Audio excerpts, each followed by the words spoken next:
1년에 한 번씩 축제를 하는데 자리돔 축제라고 합니다. 자리돔이 아주 멋지고 아주 막 이렇게 좀 크고 막 이렇게 보기 좋은 그런 어떤 어류가 아니에요. 여러분 사진에 보는 것 같이 진짜 손바닥보다 작죠. 작은 거는 6cm, 큰 거는 15cm, 보통 한 10cm 내외인데 이 자리돔이 뭐 감성돔이나 참돔이나 뭐 부시리 같은 이렇게 멀리 어디게 갔다 오는 것도 아니고, 이 자리돔은 항상 그 주위에 무리를 지어서 이렇게 다닌다고 해서 자리돔이라 이렇게 이름을 붙였답니다. 제주도에 가시면 지금쯤 제철이라서 축제를 벌이고 있는데, 식당에 가서 아지망 자리 하나 줍서 이렇게 하면 한 1분도 안 돼서 착 가지고 나옵니다. 그렇게 맛있대요. 그런데 그건 각자의 입맛에 따라 다른 것 같아요. 저는 그 일반 잡어물회가 오히려 더 맛있습니다. 그러나 오늘 제가 자리돔을 소개하는 이유는 이 자리돔이 미물인데도 불구하고 그 자리를 떠나지 않고 지킨다는 그런 의미가 있다라고 하는 거죠. 사실 우리 크리스찬들도 하나님께서 명령하시고 지시한 각자의 자리가 있습니다. 목회자도 하나님께서 명령하신 목회지가 있고, 선교사들도 하나님께서 파송한 선교지가 있습니다. 또한 우리 성도들에게는 하나님께서 보내신 삶의 현장과 예배와 봉사의 자리가 있습니다. 세상 모든 사람들에게도 다 각자의 자리가 있습니다. 가정에도 각자의 자리가 있죠. 아버지 위치가 있고, 아내의 위치가 있고, 엄마라는 자리, 자녀라는 자리, 다 자리가 있습니다. 여러분, 지금 여러분의 자리는 어디입니까? 지금 현재 저와 여러분들이 어떤 자리에 나와 있습니까? 예배의 자리에 나와 있잖아요. 하나님을 예배하는 이 자리에 있다는 것이 하나님께서 우리에게 주신 인생에서 가장 복된 자리임을 믿으시기 바랍니다. 지금 내가 이 자리를 지키고 있다는 것이 결국은 내가 지금 누구와 동행을 하고 있단 말입니까? 누구와 함께 하고 있단 말씀입니까? 이 자리에 하나님과 함께 하고 있다는 거잖아요. 하나님과 내가 지금 이 자리에 같이 함께 동행하고 있다는 것이죠. 그래서 저는 오늘 설교의 제목을 가장 행복한 동행이다 이렇게 붙여봤는데, 세상에서 가장 행복한 동행이 무엇일까? 그 행복한 동행의 열매는 무엇일까에 대한 부분들을 오늘 말씀을 통하여서 우리 같이 함께 발견하고 아멘되어지는 은혜의 역사가 있게 되었으면 좋겠습니다. 여러분, 예수님의 이름 중에서 하나가 임마누엘이라는 이름이 있습니다. 임마누엘이 여러분 욕을 하시면 안 되고, 그리고 또 예수님이 임씨가 아니고 여기 보면 나와 함께, 누엘 하나님이 나와 함께 하신다 이런 뜻입니다. 중국에 가서 선교지 가니까 그것을 이마네일이라고 한자로 썼더라고요. 그 뜻이 결국은 나와 함께 영원히 계시는 하나님이라는 고백이거든요. 그게 보통 이제 가정교회를 할 때 좁은 예배당에 크게 붓글씨로 그렇게 썼더라고요. 임마누엘의 뜻이 그렇습니다. 하나님이 나와 함께 하신다. 우리 같이 한번 받아하십시다. 임마누엘. 하나님이 나와 함께 하신다. 하나님이 분명히 나와 함께 하시는 것을 문자적으로는 알 것 같은데, 내가 힘들고 고통스러울 때는 하나님이 안 계신 것 같아요. 사실 하나님과 동행한다 했을 때는 오늘같이 기쁘고 좋은 날은 하나님이 역사하시고 내 마음에 감동하시는구나, 그것이 느껴지고 아멘 되어지고 정말 같이 함께 기뻐할 수 있는데, 내가 참 어려울 때는 하나님이 함께 계신다는 것을 인정할 수가 없는 거예요. 근데 여러분, 하나님이 함께 계신다는 그 말은 나의 감정적인 느낌과는 상관이 없어요. 사실은 그것과는 아무 관계없이 주님이 나와 함께 하신다는 거예요. 폴 린델이라는 선교사님이 베트남에서 아들이 죽었습니다. 그럴 때 하나님께 기도했어요. 하나님, 아들이 죽어갈 때 하나님 어디 계셨어요? 라고 물었습니다. 그 마음에 얼마나 힘들고 복잡한 마음이 있었겠습니까? 근데 하나님께서 마음의 음성으로 응답하시는데, 내 아들이 십자가에 죽을 때 나도 거기 있었다 이렇게 이야기하는 거예요. 이 말이 무슨 말씀일까요? 여러분, 예수님이 십자가에 죽으실 때 함께 하셨던 그 하나님이 저와 여러분들의 어렵고 힘들고 고통스러운 삶의 현장에 함께 하시지 않겠습니까? 자기의 친아들에게 관심이 있었던 것과 마찬가지로 동일하게 우리에게도 관심을 가지고 계신다는 사실입니다. 다만 우리가 우리 감정에 매몰되어서 우리 느낌에 매몰되어서 우리가 당하는 고통 중에 매몰된 바람에 그 사실을 인지하지 못하고 있을 뿐이죠. 여러분 발자국이라는 유명한 그 한 수도사가 쓴 그 글이 있잖아요. 꿈을 꾸었습니다. 수평선에 보이는 모래밭 위를 걷는 꿈이었는데 긴 모래길이 자신의 인생길인 것처럼 보이는 거예요. 그 모래 위에 두 사람의 발자국이 이렇게 찍혀져 있어요. 하나는 자신의 것, 또 다른 하나는 하나님의 것이었습니다. 그런데 그가 일생을 통해서 아주 극심한 고통과 힘든 상황을 맞이할 때마다 발자국이 하나밖에 없는 거예요. 한 사람의 발자국 두 개밖에 없는 거예요. 그러니까 저와 늘 함께 하신다고 하셨잖아요. 그런데 왜 발자국이 혼자밖에 없어요? 내가 너무 힘들었어요. 라고 하니까 하나님께서 음성 주시는 것이 뭐냐 하면 그건 내 발자국이다. 네가 더 이상 갈 수 있는 힘이 없었어. 그래서 내가 너를 업고 갔단다. 여러분 우리의 삶의 걸음 가운데 항상 하나님과 동행하는 듯하고 하나님의 손잡고 가는 듯 하지만 힘들고 어려울 때는 주님은 계시지 않는 듯한 그런 마음의 생각과 느낌이 있어요. 그런데 하나님은요 우리를 돌보시고 고통당하는 동안 우리와 함께 하십니다. 하나님이 멀리 계신 것 같은 것은 우리의 느낌일 뿐이지 정말로 그분이 멀리 계신 것이 아니라는 사실입니다. 하나님은 우리의 삶의 아주 소소한 부분들까지도 간섭하시고 지켜주시고 동행하여 주신다는 거예요. 심지어 주님이 우리 머리카락까지 세신 바 된다 했잖아요. 머리카락까지 셀 정도로 관심이 있다면 저와 여러분들이 당하는 힘들고 어려운 고통의 순간에 하나님이 나와 함께 하시지 않는다? 여러분 이런 말들은 어찌 보면 우리의 느낌을 과장되게 표현하는 것일 수도 있습니다. 지난번에도 한번 비유로 말씀드렸지만 이 작은 종이 한 장은 쉽게 찢어집니다. 쉽게 찢어집니다. 그냥 이렇게 하면 그냥 찢어집니다. 그러나 이 종이가 단단한 벽에 붙어 있다면 어떻게 저 벽을 제가 찢을 수 있겠습니까?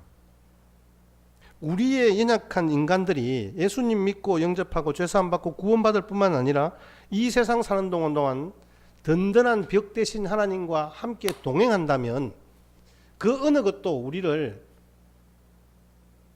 찢을 수 없다라는 사실을 우리에게 말씀해 주시는 거예요. 그래서 우리 인간들이 하나님께 받을 수 있는 가장 크고 본질적인 축복이 뭐냐라고 했을 때 임마누엘의 축복이다. 감히 그렇게 말씀드립니다. 하나님과 함께 해 주시는 것, 하나님이 나와 함께 해 주시는 것, 그 축복이 우리 인생 가운데 더 바랄 것이 없는 복된 하나님의 은혜인 줄 믿습니다. 하나님이 나와 함께 해 주시는 임마누엘의 복, 이것은 모든 인류의 소망이자 궁극적인 복입니다. 우리의 마지막 피난처이기도 합니다. 여러분 생의 날들 가운데도 이런 임마누엘의 축복이 함께 하시기를 주의 이름으로 축원합니다. 사람들은 말입니다. 하나님이 계시면, 하나님이 나와 함께 하시면 암도 안 걸리고 재물의 고통도 안 당하고 만사 형통하는 복이 임할 줄 기대합니다. 우리 그렇게 또 생각하고 기도합니다. 천만의 말씀입니다. 임마누엘의 복은 그런 복이 아닙니다. 하나님이 함께 하심으로 말미암아 우리에게 복을 듬뿍 부어주시고 우리로 막 풍성하게 뱉어지게 먹고 산다, 이런 의미가 아닙니다. 우리는 항상 좀 그런 이게 아주 1차원적인 생각을 좀 하는 경우들이 많이 있어요. 저도 사실은 그렇게 기대하고 기도하는 경우들도 있습니다. 근데 임마누엘의 복은 우리가 당하는 일, 그것이 때로는 큰 병이고 때로는 큰 실패이고 심지어 죽음이라 할지라도 하나님의 사랑과 그 권능의 손에서 우리를 떠나보내지 않고 붙잡고 지키시고 인도하시고 항상 바라보고 계신다는 사실입니다. 내가 당하는 모든 일이 하나님과 함께 당하는 일이 되게 해주시겠다는 것입니다.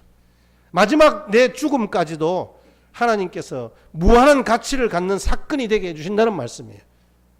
죽음은 끝 아닙니다. 왜냐하면 하나님께서 우리 성도들의 죽음도 주 안에서 죽는 죽음이 복되다고 하셨잖아요. 그 죽음을 귀하게 보신다고 말씀하셨잖아요. 그런 의미에서 지난주 장례식을 치렀던 고 김기한 성도의 죽음도 사실 가족이 아무도 없었습니다. 그래서 시에서 무용고 시신 처리를 했습니다. 외롭게 그렇게 가실 수밖에 없었다. 참 안 됐다. 여러분, 그런 게 아니라 하나님께서 지키시고 인도하셨고 그분은 그분 나름의 삶을 사시다가 그 사명 다하여 가셨다. 하나님께서 그를 지키시고 인도하셨다라는 믿음으로 우리가 떠나보냈습니다. 여러분, 그렇습니다. 임마누엘의 복은 우리의 지금의 형편과 모양이 어떠할지라도 하나님이 나와 함께 하신다는 것을 믿고 주님과의 그 동행이 우리 인생에서 가장 행복한 동행임을 믿는 그 걸음이라면 이미 하나님께서 내게 하늘의 복으로 풍성하게 베푸시고 역사하심을 믿는 성도의 삶인 줄 믿습니다. 여러분, 우리의 삶에 있어서 정말 믿음의 역사라는 게 어떤 것이 있을까요? 우리가 어떤 아주 연약하지만 우리가 강력한 우리의 어떤 이 반대에 부딪히는 상황을 뛰어넘는다고 했을 때 다윗이 골리앗을 이겼다는 표현을 쓰잖아요. 그렇잖아요. 우리가 지금 수요기도회, 토요기도회 때 메시지로 살펴보고 있는 사무엘상 본문에 이 다윗이 등장합니다. 여러분, 17세의 어린 다윗이 육척 거구의 골리앗을 상대해서 이겼다? 이 이야기를 미국의 지거지글러 박사가 자기 가정예배를 드릴 때 자녀들에게 이야기를 해줍니다. 얘들아, 육척 장군 골리앗이 말이야, 이스라엘을 쳐들어와서 전쟁하자고 그렇게 외쳤단다. 이스라엘 백성들은 너무 무서워서 나무 뒤에 숲속에서 굴 속에 숨었단다. 이스라엘이 바람 앞에 등불처럼 꺼져가고 있을 때 17살밖에 되지 않은 다윗이 용감하게 나서서 골리앗과 싸워서 이겼단다. 이런 이야기를 하니까 조그마한 어린 자녀가 아버지, 그게 무슨 말이에요? 아버지 말이 조금 틀린 것 같은데요. 진짜 용감한 사람은 다윗이 아니라 골리앗인데요. 눈이 둥그래지고, 골리앗이 왜 용감해? 다윗이 용감하지? 하니까, 아니 아버지, 그렇잖아요. 다윗은 하나님이 함께 하시는데 당연히 나가서 싸워야죠. 하나님 욕하는데 다윗이 싸우는 건 너무 당연한 거 아니에요? 그런데 골리앗은 하나님이 함께 하지도 않는데 나와서 싸우려고 덤비니까 진짜 용감한 건 골리앗이죠. 이렇게 자녀가 이야기한 거예요. 이 지글러 박사가 그 자녀의 말에 충격을 먹었어요. 와, 그렇구나. 무릎을 치면서 세상에는 골리앗과 같이 하나님을 믿지 않고 자기만 의지하고 사는 독립선언한 사람이 있고, 다윗과 같이 아무리 약하고 어려도 하나님 시키는 대로 살겠다고 하나님께 종속선언한 사람이 있다. 책에 그렇게 나옵니다. 독립선언과 종속선언이 우리가 볼 때는 어디에 내가 빌붙어서 살아가는 것 같은 그런 비참한 삶이라고 생각할 수 있겠지만, 진짜 용감한 사람은요, 하나님과 함께 하시는 것을 경험하며 하나님과 동행하는 사람이 이 땅 가운데서 가장 행복을 누리는 동행의 걸음인 줄 믿습니다. 여러분, 우리의 삶 가운데 다윗이 어떻게 강성한 하나님의 백성이 되었습니까? 하나님께서 보시기에 가장 마음에 합한 자가 되었습니까? 오늘 사무엘하 5장 10절 말씀에 보시면요, 만군의 하나님 여호와께서 함께 계시니 다윗이 점점 강성하여 가니라. 하나님이 함께 계시니 다윗이 점점 강성하여 가니라. 여러분, 하나님이 함께 하실 때 다윗이 이 땅 가운데서 이스라엘이 누릴 수 있었던, 아니 하나님께서 약속하셨던 그 모든 땅을 기업으로 누리게 되었고, 그 근동에 있는 모든 백성들이 다윗을 두려워하며 지금까지도 시대와 시대를 건너뛰는 그 가운데서도 왕 그러면 다윗 왕이잖아요. 가장 강력한 군주제를 이루었던, 그래서 하나님 앞에서 가장 마음이 합한 자라고 인정받았던, 여러분 그렇습니다. 여러분, 우리의 삶의 걸음 가운데 가장 행복한 동행의 열매를 주신 것이 어디입니까? 가정이잖아요. 가정. 이 가정이란 뜻이 집가자에 뜰정자를 씁니다. 집에서 뜰에 자그마한 연못이 있고 꽃이 피고 나무가 자라고 거기서 또 작은 물고기들이 뛰노는, 그래서 우리에게 편안함과 안락함을 선물하는 아주 작은 장소이지만 그런 마음의 평안과 기쁨을 제공하는 자리, 바로 그게 뜰이잖아요. 가정의 뜰. 그곳같이 하나님께서 오늘 우리 한가족교회를 이 땅 가운데 그런 가정 같은, 그래서 우리에게 편안함과 기쁨, 하늘의 기쁨과 소망을 허락하시는 그런 장소로 우리 교회를 세우셨단 말이에요. 하나님께서 주신 이 행복을 성경에서 찾는다면 가정이라는 곳에서 찾을 수 있잖아요. 그래서 우리가 이 땅 가운데서 정말 이 나라 이 민족이 잘 살게 되려면요, 이 나라 이 민족이 하나님 손에 붙잡힌 바 되려면요, 우리 교회가 경건해야 합니다. 우리 교회가 거룩한 삶의 이정표를 제시할 수 있어야 됩니다. 우리의 삶은 결코 우리의 어떤 외적인 상황과 환경들이 우리를 보장해 주지 않습니다. 아무리 내가 뭔가를 잘 살고 내가 돈을 가지고 아니면 어떤 조건들을 가지고 내가 힘써 노력한다 하더라도 우리에게 안녕을 보장할 수가 없습니다. 하나님이 주시는 하늘의 기쁨과 소망이 흘러가는 통로로 우리 교회가 서야 비로소 이 땅이 하나님께서 복 주시는 그런 가정이 될 수 있는 거예요. 행복의 뜰이 될 수 있는 거예요. 먼저 우리에게 주신 가정이 어떻습니까? 여러분, 우리 사회의 심각한 문제 중에 하나가 가정의 파괴잖아요. 부모님의 영으로 가정이 파괴되고 올바른 가정교육의 부재로 자녀들의 비행과 범죄가 사회 문제가 될 정도로 심각합니다. 사실 이런 문제가 예외가 아니죠. 근데 이런 과정 속에서 우리가 견지하고 우리 아이들에게 같이 함께 나누어야 할 것이 무엇인가에 대한 부분들을 저는 오늘의 본문에서 찾습니다. 저는 우리 인생에서 정말 행복한 삶을 살려면요, 하나님께서 함께 하시는 가정이 되어야 할 줄 믿습니다. 그래서 저는 기도합니다. 하나님, 언제나 하나님이 함께 하시는 저의 삶의 걸음이 되었으면 좋겠습니다. 우리 교회의 모든 성도들과 그 가정들이 하나님 손에 붙잡힌 바 된 임마누엘의 축복이 임하기를 원합니다. 이 나라 이 민족이 온전히 하나님의 살아계심을 믿고 주님께서 역사하시는 그 자리에 제가 있습니다라고 고백할 수 있는 교회들이 일어날 수 있도록 주님 축복하여 주십시오. 저는 그렇게 기도합니다. 리빙스턴이라는 선교사님이 있습니다. 리빙스턴이 의사잖아요.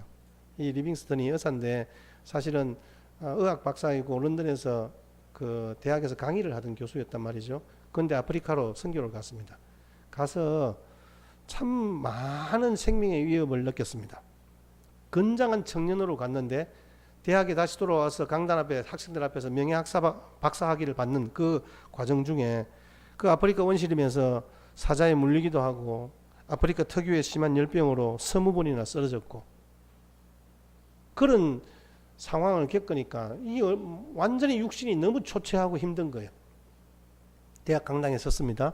교수들이 보는 앞에서 이제 이야기를 끝내고 마지막에 말미에 리빙스턴이 자기가 다시 대학에서 학위를 받은 것은 감사하지만 돌아가서 앞으로의 남은 생에도 동일하게 하나님 손에 붙잡히면 된 선교사의 삶을 살겠습니다라고 이야기할 때 대학생들이 눈이 동그래지는 거예요. 왜냐하면 그 리빙스턴 교수가 얼마나 힘들고 어려운 상황을 겪었는지 그들이 다 알았던 거예요. 그러니까 이런 분위기를 감지한 리빙스턴이 이렇게 이야기합니다. 저는 이런 용기 있는 고백을 할 수 있는 자녀들이 되었으면 좋겠다라는 바람이 있습니다. 여러분들도 여러분 삶에 있어서 정말 다른 그 어떤 것보다도 이와 같은 고백으로 용기 있는 삶을 사시기를 바랍니다. 제가 읽어드리겠습니다. 염려하지 마십시오. 나는 혼자가 아닙니다. 세상 끝날까지 함께 있겠다고 약속하신 살아계신 주님이 계시기 때문입니다. 그분이 나의 길동무가 되어 원시림과 광야를 함께 걸어가 주십니다. 그러니 제게 무슨 두려움이 있겠습니까? 이 말로 이 리빙스턴이 마지막 설교를 마칩니다. 우리 신앙의 후손들에게 이 명확하고도 확실한 이 땅에서 누릴 수 있는 가장 행복한 동행은 내 사랑하는 주님과 함께하는 걸음이다라는 사실을 제가 알려주고 싶습니다. 오늘 말씀 확인해 보십시다. 128편 1절 말씀을 보십시다. 하나님을 경외하며 그 말씀대로 사는 가정이 복받은 가정이다라고 말씀하고 있죠. 같이 함께 읽겠습니다. 시작. 여호와를 경외하며 그의 길을 걷는 자마다 아멘. 시편 127편 1절 말씀도 같이 한번 보십시다. 시작. 여호와께서 집을 세우지 아니하시면 세우는 자의 수고가 헛되며 여호와께서 지키지 아니하시면 파수꾼의 아멘. 여러분이 참 열심히 살아갑니다. 그죠? 여러분 삶의 현장에서 얼마나 고군분투하며 살아가시는지 제가 잘 압니다. 하지만 하나님을 그 가정의 기초로 사업의 기초로 하지 않으면 결국에는 허사가 되고 맙니다. 사업을 해도 하나님과 함께 경영해야 합니다. 잠언서 말씀에 마음의 경영은 사람에게 있어도 말의 응답은 하나님께 있다라고 말씀하고 있습니다. 우리가 그런 것들을 많이 경험하잖아요. 제가 신방을 할 때마다 여러분들과 같이 함께 대화하는 내용들 중에 결국은 우리끼리 대화를 시작하지만 그 말들을 시작하게 하시는 마음의 감동을 주신 분은 하나님이고 그 말의 응답이 결국은 하나님의 복으로 우리에게 부어진다는 것을 여러분 실제로 경험하고 계시잖아요. 저도 그렇습니다. 제가 제일 많이 경험하죠. 그래서 하나님이 우리 가정의 기초입니다. 그래서 우리 인생의 가장 행복한 동행은 하나님과 함께 하는 걸음인 줄 믿습니다. 여러분, 하나님이 부의 원천입니다. 열심히 일하고 내가 꼼꼼하게 잘하면 돈이 착착 모이고 잘 살아갈 수 있을 것 같은데 우리 인생 그렇지 않잖아요. 오늘 성경 말씀에도 오죽했으면 우리가 수고한 대로 먹을 것이다라는 말씀이 어떻게 우리에게 그게 복인 것처럼, 아니 복이라고 우리에게 말씀해 주고 있습니까? 한번 보십시다. 시편 128편 2절 말씀입니다. 시작. 내가 내 손이 수고한 대로 먹을 것이다. 네가 복되게. 또 우리가 수고한 대로 먹지 못하는 것이 인생이라 이 말이잖아요. 우리가 열심히 일한 만큼 대가가 내게 주어지지 않는 것이 우리의 현실인 거예요. 그러나 하나님께서 우리에게 복을 주시고 우리와 함께 하시는 동행의 축복이 임하면, 임마누엘의 복이 임하면 우리의 수고한 대로 하나님께서 우리에게 그 복을 허락하여 주실 것이다. 이게 하나님께서 약속하신 저와 여러분들의 가정에 허락하신 축복의 열매인 줄 믿습니다. 이 축복이 자신의 힘으로 일궈낸 것이 아니라는 것을 이 시편 기자는 잘 알았고 솔로몬도 이 사실들을 고백하면서 하나님만을 경외하며 하나님만을 그의 삶과 치세의 기초로 삼을 때 하나님께서 주셨다라고 고백하는 거예요. 전도서 6장 1절 2절 말씀에 이런 말씀이 있습니다. 해 아래 한 가지 불행한 일이 있는 것을 보았나니 그것은 부족함 없는 재물과 부요와 종기를 받았음에도 불구하고 누리게 하심을 얻지 못하고 다른 사람이 누리는 것이라. 여러분, 우리 수고가 내가 저한테 주어지지는 않았지만 물론 다른 사람한테 가긴 간다라는 그 말씀이긴 하지만 그럼 결국은 이게 뭐예요? 나의 수고가 헛수고가 될 수도 있다라는 거잖아요. 그런데 수고한 대로 먹을 것이다. 이 말은 하나님께서 저와 여러분들에게 확실하게 약속한 축복의 말씀인 거예요. 그래서 하나님을 모시고 하나님과 함께하는 생활을 하게 될 때 주께서 우리에게 수고한 대로 주시는 복의 열매들이 결국은 집에 있는 결실한 포도나무 같은 아내입니다. 젊은 자의 자식은 장서의 수중의 화살과 같다고 했습니다. 시편 127편 5절 6절 말씀을 같이 한번 보십시다. 시작. 4절 5절 죄송합니다. 시편 127편 4절 5절 시작. 젊은 자의 자식은 이것이 화살통의 복되도다. 그들이 성문에서 그들의 원수와 담판할 때 수치를 당하지. 아멘. 자기의 처소를 지키고 자녀들이 포도열매처럼 풍성히 익어가고 화살통에 가득한 화살처럼 두고 있으니 얼마나 복된 가정입니까? 하나님께서 우리에게 약속한 대로 하나님께서 시온에서 복을 주실 때 시온의 대로가 열릴 것이고 하나님의 복이 그 가정에 임한다. 시온의 대로가 열린다는 말은 무슨 말입니까? 하나님과 함께 동행하는 걸음을 걸어가고 있다는 말씀입니다. 그것이 바로 오늘 하나님의 임재와 영광이 임하는 성전이잖아요. 우리를 성전 삼은 하나님께서 말씀을 통하여서 우리에게 허락되어지는 그 말씀의 열매들이, 축복의 열매들이 우리의 인생의 걸음에 함께 한다는 말씀입니다. 그런 하나님의 임재의 장소요, 성전이 중심에 자리 잡은 곳이 바로 하나님께서 말씀하시는 복된 가정입니다. 근데 이것이 결국 우리의 인생에 걸쳐서 아름다운 예수 그리스도의 십자가의 피로 사신 교회, 시온과 같고 예루살렘과 같은 교회, 그래서 하나님께서 기뻐하시고 그 축복의 열매들이 오고 오는 모든 세대에 복음으로 증거되어지는 그 상황 속에서 허락하여 주신다는 말씀입니다. 여러분, 가족적이다 이런 말들이 참 요즘은 많이 표현합니다.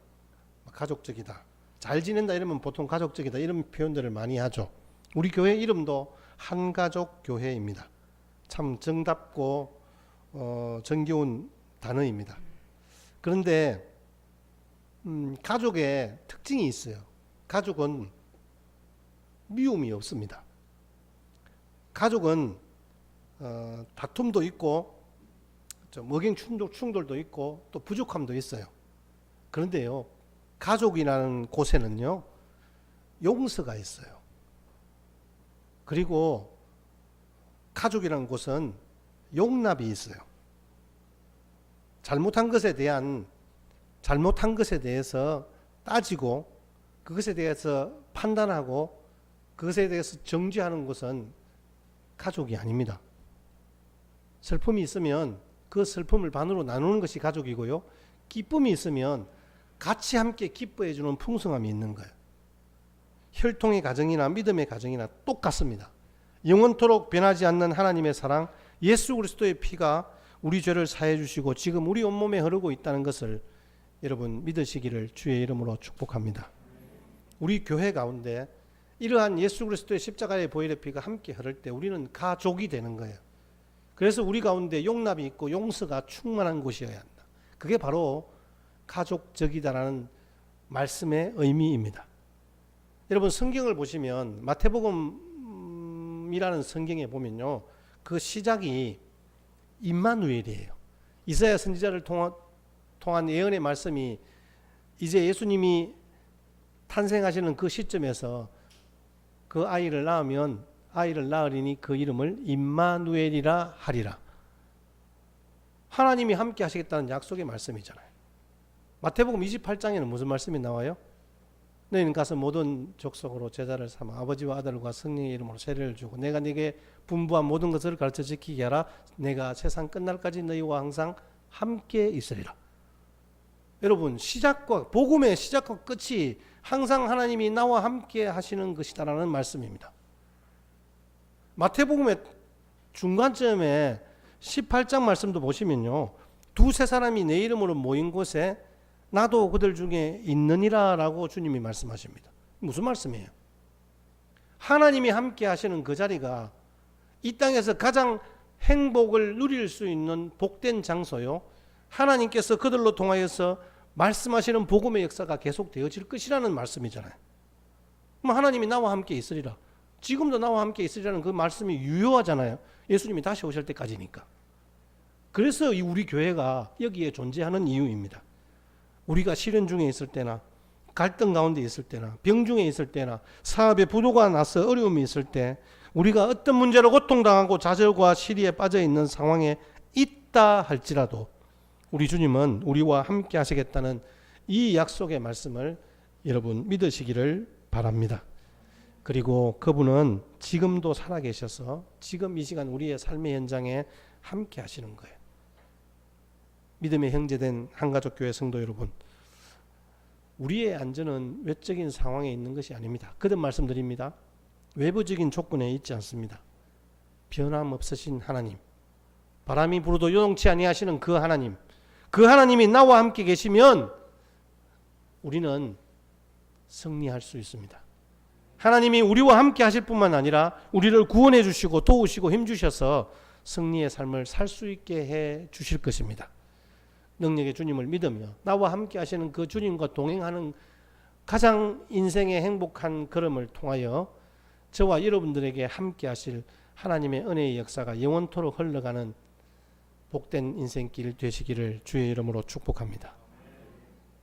여러분, 예배를 마칠 때 목사님이 이제 축도를 보통 하잖아요. 축복 기도를 합니다.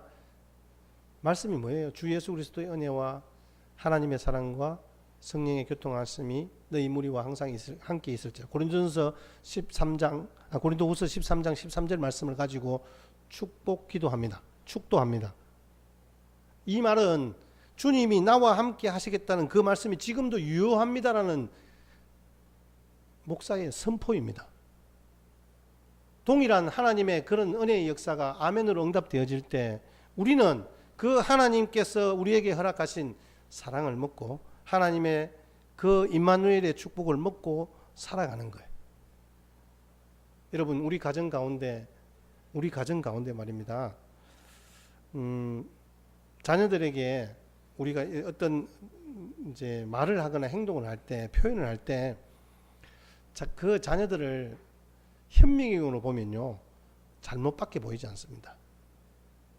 뭐 잘못했는지, 이게 문제가 있어. 그럼 그것을 계속 보는 현미경으로 보는 거예요. 근데 사랑이 있으면요, 망원경으로 봐줍니다. 망원경으로 본다니까요.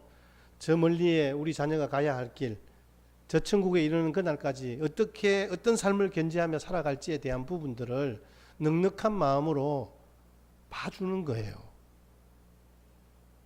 하나님께서 우리에게 주셨던 것처럼 동일한 하나님의 은혜와 복이 저와 여러분들의 삶의 걸음에 함께 하셨으면 좋겠습니다.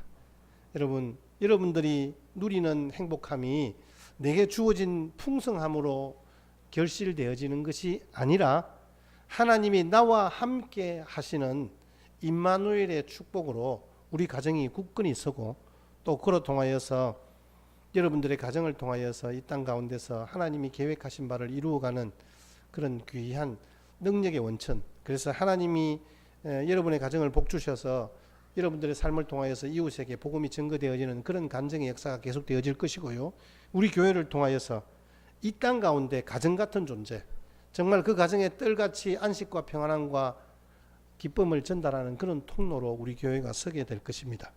늘 감사와 찬송과 성경 읽는 소리와 찬송 소리가 끊이지 않는, 그래서 더 나아가 하나님이 인정하시는 나군의 가정을 이루시는 하나님의 복된 은혜의 통로가 되시기를, 남은 생애가 되시기를 주의 이름으로 축복합니다.